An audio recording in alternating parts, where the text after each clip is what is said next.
कच्चा चिट्ठा में आज बात उस खबर से शुरू करेंगे जिसने पुतिन को गाजा में जंग के लिए आखिरकार मजबूर कर दिया। अगर अगले 24 घंटे में इजरायली सेना ने गाजा पट्टी पर भीषण हमला किया तो फिर रूस बहुत बड़ी जंग शुरू कर सकता है, इसमें कोई शक नहीं। पश्चिम एशिया की मीडिया के मुताबिक व्लादिमीर पुतिन ने नेतन्याहू को दो टूक कह दिया कि अब रूस गाजा और सीरिया पर और हमले किसी भी कीमत पर बर्दाश्त नहीं करेगा।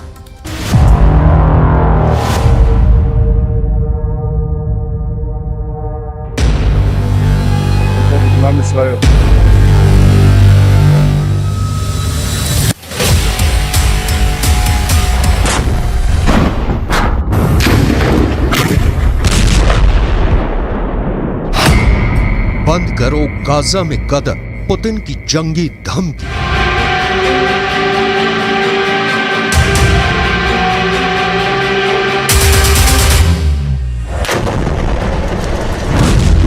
गाजा युद्ध में लगभग 15,000 मौतें होने के बाद इजराइल के प्रधानमंत्री नेतन्याहू भयानक खून खराबा करने पर उतारू हैं। हालात ये हो गए हैं कि पिछले 12 घंटे के अंदर इजरायली सेना ने उत्तरी गाजा में कई जगहों पर सीज फायर को तोड़ते हुए हमास के ठिकानों पर मिसाइलों और ड्रोन से सीधा हमला किया है। लेकिन इस बीच एक खबर रूस से निकल कर आई है जिसने पूरी दुनिया को सन्न करके रख दिया है। 71 साल के रूसी राष्ट्रपति व्लादिमीर पुतिन ने साफ चेतावनी दी है कि अगर गाजा में खूनी गदर नहीं रुका तो फिर गाजा से लेकर सीरिया तक इजरायली सेना पर भयंकर हमले शुरू हो जाएंगे। नेतन्याहू को चेतावनी देते हुए पुतिन ने जो कहा है उसने अमेरिका समेत तमाम पश्चिमी देशों को गहरे संकट में डाल दिया है। जरा देखिए पुतिन ने ऐसा क्या कह दिया है कि अब गाजा युद्ध इजरायली सेना के लिए गले की हड्डी बनता जा रहा है।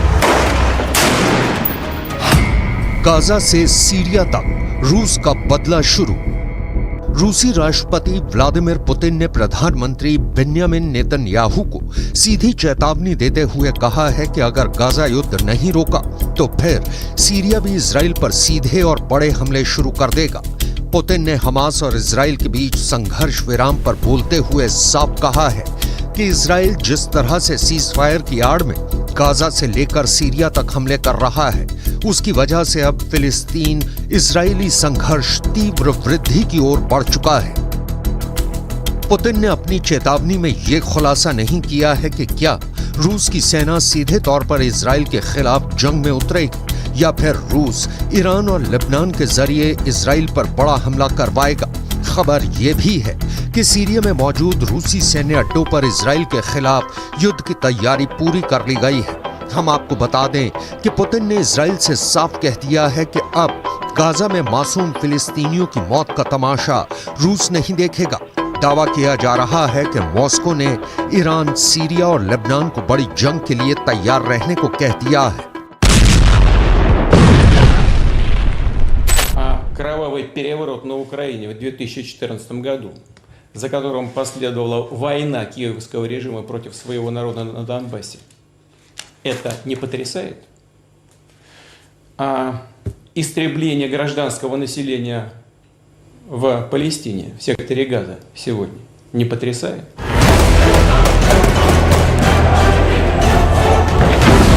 अब आप ये भी जान लीजिए कि जब से हमास और इजराइल के बीच सीज फायर हुआ है तब से उत्तरी गाजा, दक्षिणी गाजा और वेस्ट बैंक में ऐसा क्या हुआ है कि फिलिस्तीनियों और हमास के लड़ाकों को बचाने के लिए पुतिन को सीधे जंग के मैदान में उतरना पड़ा है।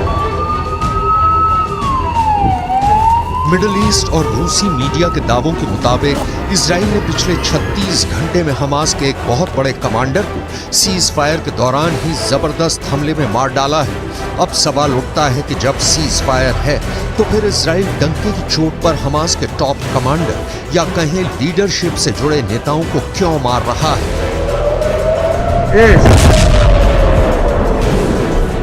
डिफेंस एक्सपर्ट्स के मुताबिक इजरायली सेना की खुफिया एजेंसी मोसाद और शिन बेत के पास हमास के सभी टॉप कमांडर्स की पूरी लिस्ट है जो हमास के हमलों को कंट्रोल करते हैं। यही वजह है कि जैसे ही सीज फायर हुआ, हमास के टॉप कमांडर आगे के हमलों को लेकर मूवमेंट करने लगे, जिसकी भनक मोसाद और शिन बेत को लग गई। और फिर इजराइल की आईडीएफ ने खुफिया सूचना के आधार पर इन्हें मार डाला। यही नुकसान हमास पर बेहद भारी पड़ रहा है, जिसके खिलाफ अब पुतिन ने इजराइल को धमकी दी है कि अगर सीज फायर के दौरान गाजा या फिर सीरिया पर हमले तेज किए तो फिर ये युद्ध पूरी तरह से बेकाबू हो जाएगा और रूस चुप रहकर तमाशा बिल्कुल भी नहीं देखेगा। अब आप ये भी जान लीजिए कि सीज फायर के दौरान हमास का कौन सा बड़ा टॉप कमांडर मारा गया है।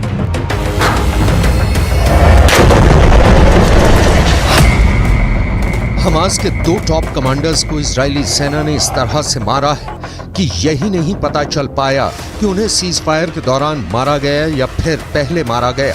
हमास ने खुद 26 नवंबर को पुष्टि की है कि हमास की उत्तरी ब्रिगेड के 2 कमांडर मारे गए हैं। हमास के मुताबिक आईडीएफ ने उत्तरी ब्रिगेड के कमांडर अहमद अल घंडौर को हवाई हमले में मार डाला है। इससे पहले आईडीएफ ने हमास के कमांडर अहमद अल घंडौर को मारने की 3 बार कोशिश की थी। इसके अलावा हमास की उत्तरी ब्रिगेड में रॉकेट डिवीजन के कमांडर आयमान सियाम को भी आईडीएफ मार चुकी है। हमास के मिलिट्री विंग के मुताबिक हमास के कुल 5 सबसे टॉप अधिकारी मारे गए हैं। दावों के मुताबिक ये सभी टॉप कमांडर युद्ध विराम शुरू होने से मारे गए हैं, जबकि कुछ रिपोर्ट में दावा किया गया है कि सीज फायर के दौरान इजरायली सेना की स्पेशल फोर्स ने हमास के 5 कमांडर्स की टारगेट किलिंग की है।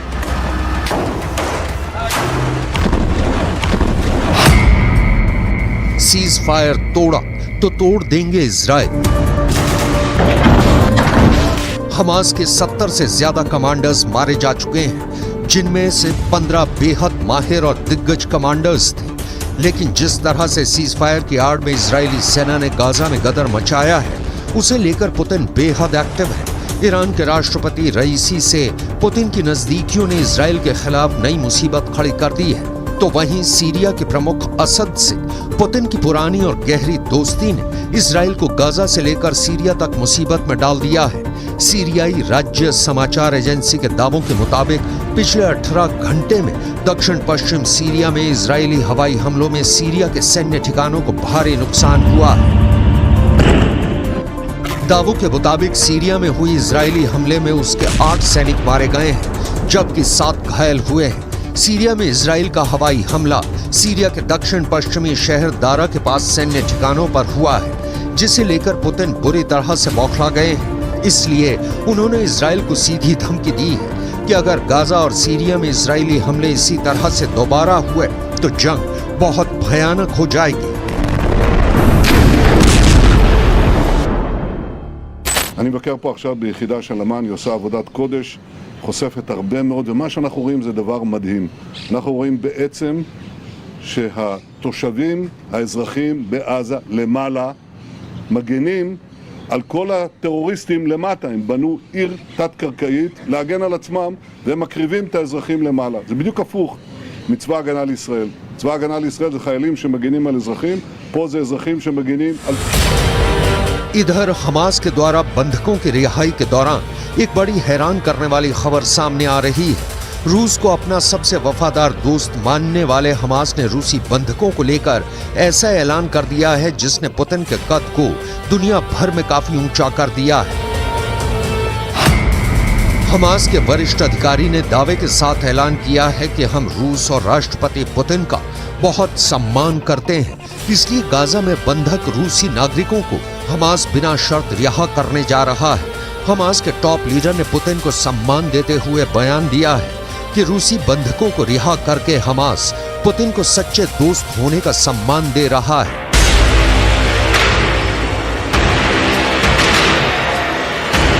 इधर कतर, मिस्र और अमेरिका ने मिलकर इजराइल और हमास के बीच सीज फायर तो करा दिया, लेकिन दिक्कत यह है कि नेतन्याहू और इजराइल के कमांडरों ने साफ कह दिया है कि सीज फायर ना तो इजराइल के बदले को रोक पाएगा और ना ही इजरायली हमलों को। हम हमास का पूरी दुनिया से खात्मा कर देंगे। इधर कुछ मिडिल ईस्ट की मीडिया ने दावा करना शुरू कर दिया है कि गाजा पट्टी में 20,000 से ज्यादा लोग मारे गए हैं, जिनकी संख्या 1967 में इजराइल अरब युद्ध में मारे गए लोगों से कहीं ज्यादा है। दावा तो यहां तक किया गया है कि 1,20,000 से ज्यादा इमारतें गाजा में तबाह हो चुकी हैं। अब ऐसे हालात में दावे किए जा रहे हैं कि रूस गाजा से लेकर सीरिया तक इजरायली हमलों को काउंटर करने का मन बना चुका है, क्योंकि यूक्रेन के युद्ध में पुतिन ने अकेले दम पर नेटो और अमेरिका को थका डाला है और यूक्रेन पुतिन से जंग लगभग हार चुका है। अब ऐसे हालात में पुतिन का हौसला 7वें आसमान पर है, इसलिए वो गाजा से लेकर सीरिया तक इजरायली सेना को मटिया मेट करने की तैयारी में जुट चुके हैं।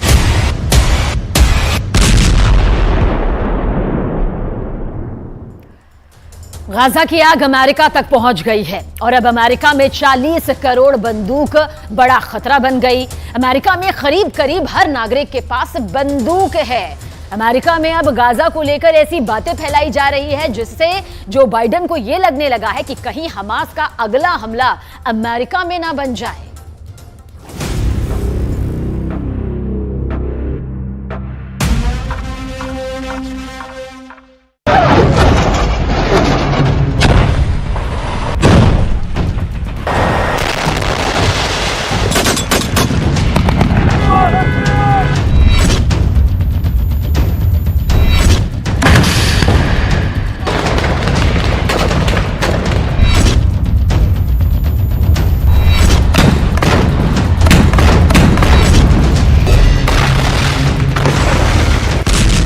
गाजा पट्टी के अंदर अब तक 4 करोड़ किलोग्राम बम बरसाए जा चुके हैं।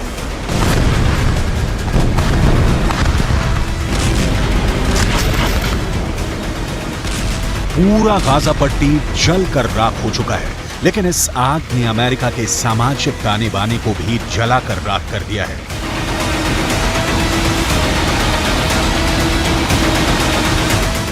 सात अक्टूबर के बाद, यानी जब हमास ने इजरायल पर आतंकवादी हमला किया, उसके बाद से लगातार अमेरिका के अंदर ऐसी खूनी वारदातें हो रही हैं जिसमें शिकार कभी यहूदी हो रही हैं तो कभी फिलिस्तीनी।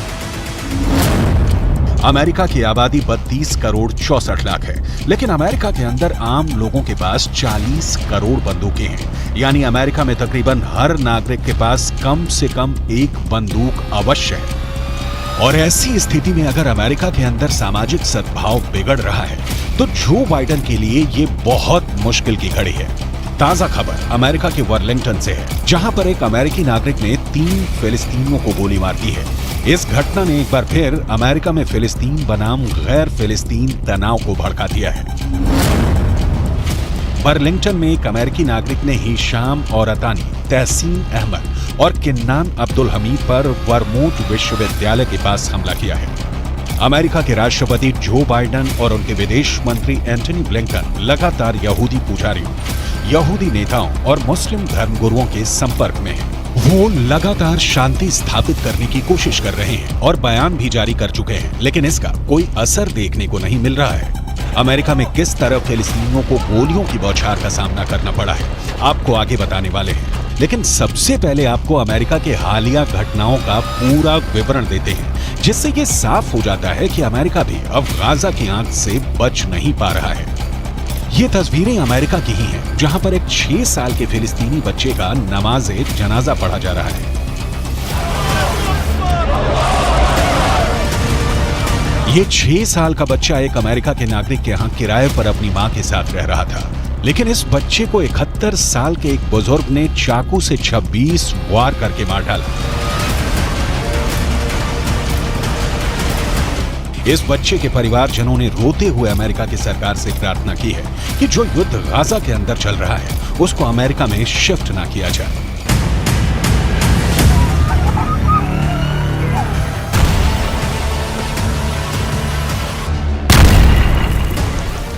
I just want to tell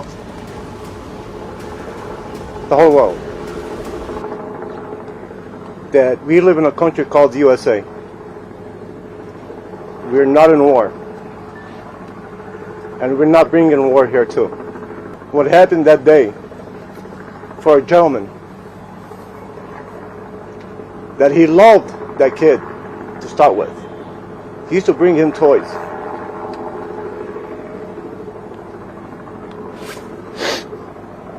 Now I want to ask anybody here, a 71-year-old man sitting on top of a 6-year-old kid, stabbing him more than 26 times, and he was looking in his eyes. You tell me, is that exaggeration? You tell me what type of man he can do that.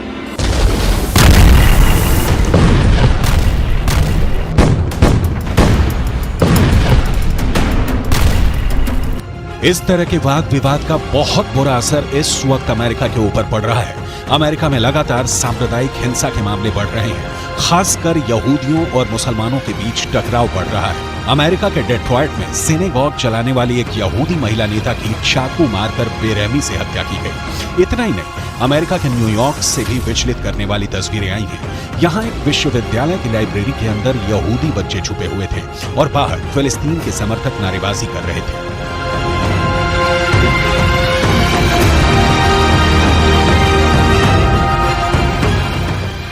America के Washington में फिलिस्तीन समर्थक प्रदर्शन के दौरान एक महिला को ऐसा पोस्टर लिए दिखाया गया जिसमें यहूदियों को पूरी तरह से समाप्त करने जैसा संदेश दिया गया था। अमेरिका के अंदर लगातार हो रहा कत्लेआम और एक दूसरे के खून के प्यासे नजर आ रहे लोग ये बताने के लिए काफी हैं कि अमेरिका किस तरह तलवार की धार पर चल रहा है। बर्लिंगटन का केस अपने आप में बहुत चौंकाने वाला है। जिस वक्त इन तीनों फिलिस्तीनियों को गोली मारी गई, ये तीनों अरबी बोल रहे थे और इनमें से 2 ने फिलिस्तीनी काफिया पहना हुआ था। फिलिस्तीनी काफिया एक ऐसा कपड़ा होता है जो गले पर पहना जाता है और इसमें चिक होते हैं। फिलिस्तीन का आंदोलन करने वाले बड़े नेता यासिर अराफात अक्सर फिलिस्तीनी काफिया पहनते थे और ये फिलिस्तीनी काफिया एक तरह से यासिर अराफात की पहचान बन गया था।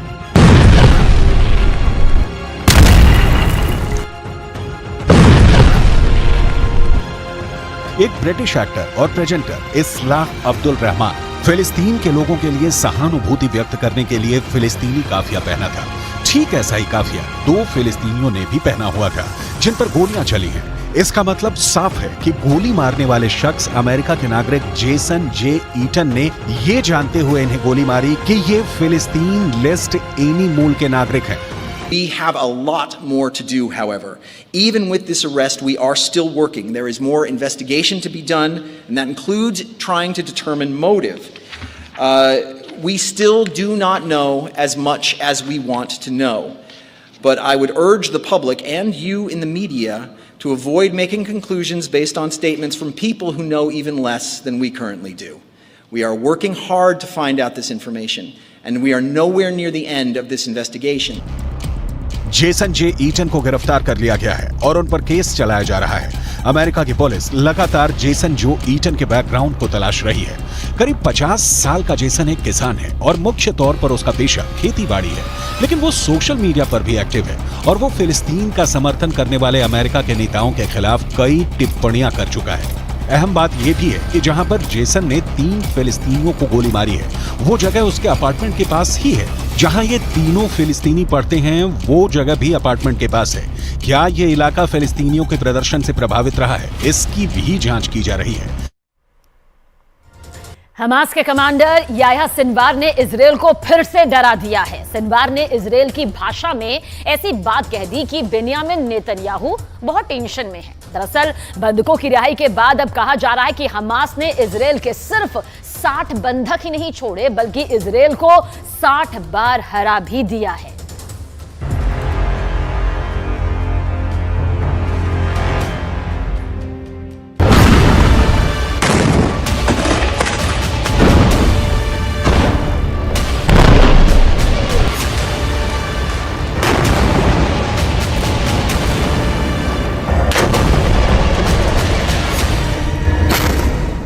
सीज फायर टूट गया जब युद्ध विराम बढ़ाने पर हमास और इजरायल राजी हुए तो गाजा में तैनात इजरायली सेना के टैंक और तोपों ने बमबारी कर दी। शेख रदवान इलाके में धमाके हुए और दहशत फैल गई कि युद्ध फिर शुरू हो चुका है। इजरायल फिर टनों टन बम गाजा पर गिराएगा, फिर इमारतें ढहती जाएंगी और हजारों लाशों को मलबे से निकालने का काम फिर शुरू हो जाएगा, जिसमें बच्चे होंगे, महिलाएं होंगी, बुजुर्ग भी होंगे, क्योंकि नेतन्याहू तो पहले ही कह चुके हैं कि जब तक हमास बाकी है, युद्ध बाकी है और गाजा की तबाही जारी रहेगी।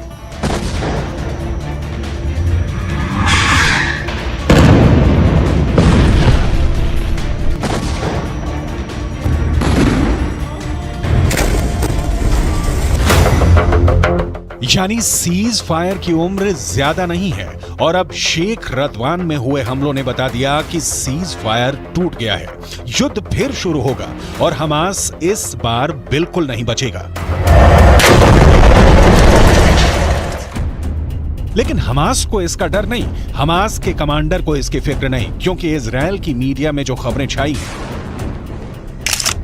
उसने याया सिनवार का खौफ एक बार फिर पूरे इजराइल में फैला दिया है। क्योंकि याया सिनवार को लेकर जो खबर आई है वो वाकई बहुत चौंकाने वाली है। यह खबर सुरंग से आई है जहां हमास पूरी तरह एक्टिव है।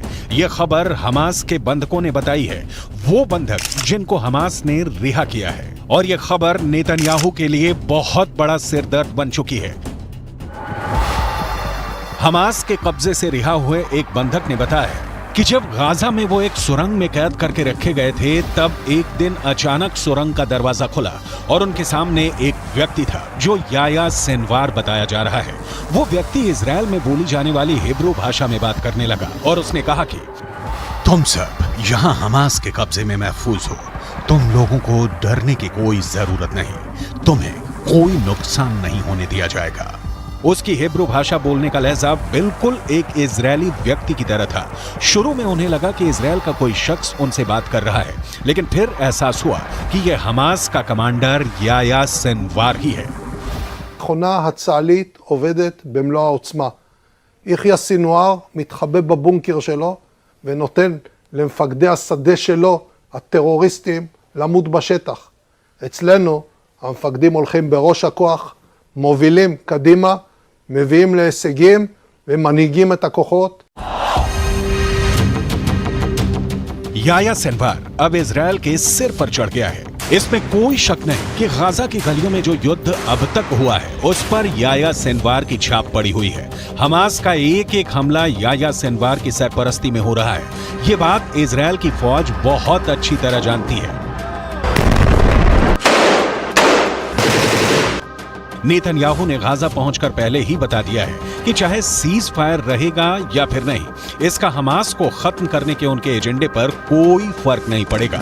वो पहले ही बता चुके हैं कि इजराइल पर हमला करने वालों को वो चुन चुन कर मारेंगे, हमास को जड़ से खत्म कर देंगे।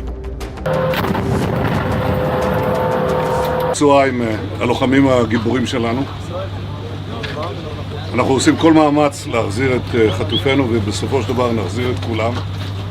יש לנו 3 יעדים במלחמה הזאת. לחסל את החמאס, להחזיר את כל חטופינו ולהבטיח שעזה לא תחזור להיות איום למדינת ישראל.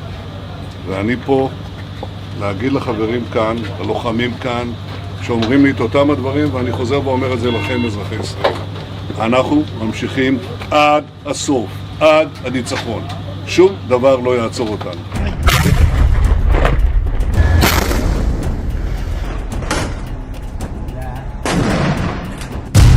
यानी हमास का पक्का इलाज होगा, हमास को पूरी तरह खत्म कर दिया जाएगा। इसकी 100% वाली गारंटी नेतन्याहू बार बार दे रहे हैं।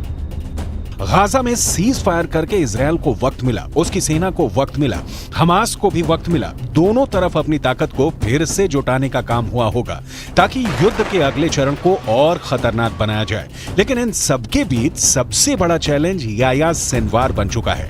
याया सिनवार जब तक जिंदा है, नेतन्याहू जीत का दावा नहीं कर सकते। नेतन्याहू को जब से पता चला है कि याया सिनवार सुरंगों में घूम रहा है और बंधकों से मुलाकात करके उनसे सीधे बात कर रहा है, तब से नेतन्याहू की बेचैनी बढ़ गई है। इसका मतलब साफ है कि याया सिनवार जिंदा है।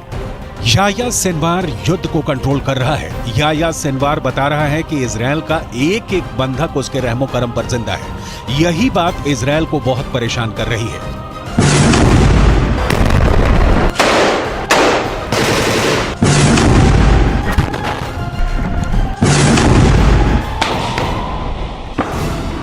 याह्या सिनवार के ऑर्डर पर हमास कुछ भी कर गुजरने को तैयार है। सिनवार की बहुत ही खास स्ट्रेटजी है जिसके आगे अभी तक इजरायल नाकाम ही साबित हुआ है। 7 अक्टूबर को हुए हमले के बाद हमास के खिलाफ जंग में इजरायल के 2 मकसद थे।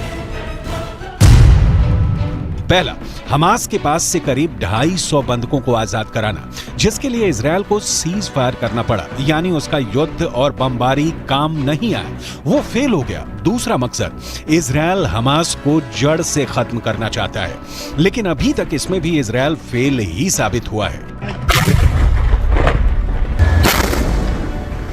יש היום הסכמה לאומית בכל מדינת ישראל שאנחנו חייבים להילחם ולנצח בגלל מה שקרה, בשביל העתיד שלנו וגם בשביל העתיד של העולם החופשי. חמאס ואייסיס זה אותו דבר, ויחיא סנואר זה אוסמה בן לאדן החדש. इसमें कोई शक नहीं कि याह्या सिनवार ही 7 अक्टूबर को हुए हमास के हमले का मास्टरमाइंड है। उसी ने साजिश रची, उसी ने टारगेट चुना और अब वही गाजा से सब कुछ कंट्रोल कर रहा है। गाजा की गलियों में जो युद्ध हुआ है या हो रहा है, उसने इजरायल को भी बड़े झटके दिए हैं, लेकिन नेतन्याहू अपने फैसले पर कायम है। ישבתי עם סגן הרמטכ"ל, עם המפקדים, ועל הקיר היה כתוב עם ישראל חי. אז עם ישראל חי, ועם ישראל גם מנצח. בזכותכם, בזכותכם. תודה לכם. बंधकों को छुड़ाने वाले सीज फायर के बाद वो हमास पर 10 गुना तेज हमला करेगा। फिर हमास के पास न बचने का रास्ता होगा न भागने का। गाजा की गलियों में युद्ध के दौरान हमास ने भी बड़े बड़े दावे किए हैं। हमास का दावा है कि उसने इजरायल के 180 टैंक और बख्तरबंद गाड़ियों को हमले में फोड़ दिया है। गाजा से लगातार ऐसी तस्वीरें आई हैं जिसमें इजरायली टैंक पर घात लगाकर हमले किए गए। इजरायल ने खुद माना है कि अब तक ग्राउंड ऑपरेशन में उसके 70 से ज्यादा सैनिक मारे जा चुके हैं, 250 से ज्यादा सैनिक जख्मी हुए हैं। लिहाजा हमास के खिलाफ जो ताकत इजरायल को माना जाता है, उसके मुताबिक नतीजे तो इजरायल को भी नहीं मिले हैं। हालांकि नेतन्याहू के सामने अपनी छवि को बनाए रखना बड़ा चैलेंज बन चुका है और गाजा पहुंचकर उनकी पहली कोशिश इसी तरफ नजर आती है। सीज फायर हमेशा के लिए नहीं हुआ है और आगे की लड़ाई जैसी भी होगी, उसे लेकर इजरायल के ऊपर बंधकों वाला प्रेशर पहले के मुकाबले काफी कम होगा, क्योंकि बहुत से बंधक, खासकर बच्चों और महिलाओं को हमास आजाद कर चुका है। इसलिए इजरायल का पूरा फोकस अब हमास को खत्म करने पर है।